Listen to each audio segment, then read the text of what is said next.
under Ayatollah Khomeini himself. But the Quran was not exhaustive, did not apply. Well, yes, of course, God is never perfectly sovereign in the world. That Islam is in a fundamental battle with the West. Even though God himself is not a composite being. Al-Ghazali is one of the most important theologians.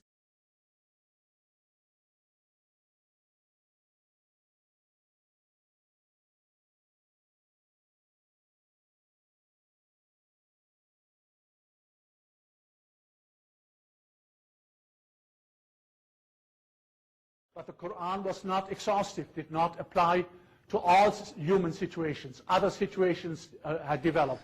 Al-Ghazali is one of the most important theologians and overall thinkers in the Islamic world.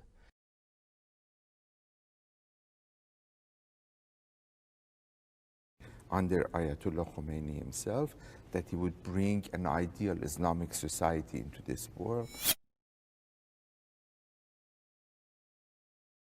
Ayatollah Khomeini, the leader of the revolution, is really a kind of a prophetic figure. Mainstream Orthodox form of Shiism, which like Sunni Islam or like other religions is very much institutionalized.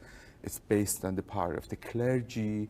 It's based on a certain set of belief systems. That all of the innumerable contingent beings are immediately dependent on God, even though God himself is not a composite being. The early Baghdad peripatetics, and particularly Al-Farabi, formulated a solution to this problem, which was perfected by Ibn Sina. And belief by Muslims rests squarely on the assumption that Muhammad was indeed the messenger of God to whom were given the very words of God, the Quran. In Neoplatonic terms, through the intellects of the celestial spheres around the earth, by means of which the emanation of being from God. The idea of Islamic law, or the idea of Sharia,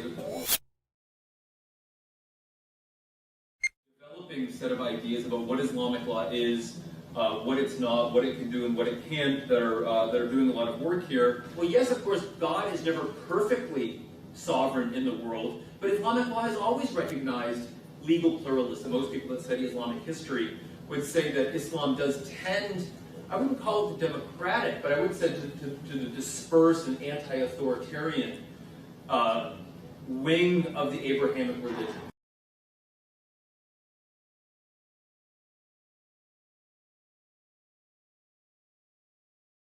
So the question that I have really is a personal question. Do you not think that if one person wishes to excel in one of the two, faith or politics, excel and not just necessarily be a member, because you have Muslim politicians and Christian politicians, but to truly excel in one of the two, is that not done at the expense of the other?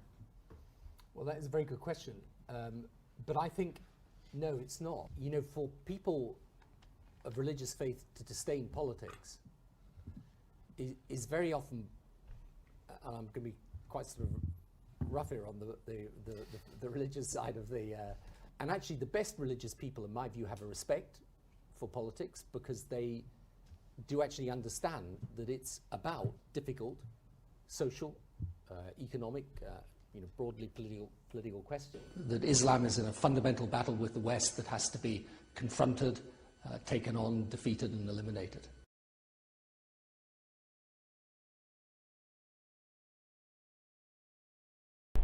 Thank you.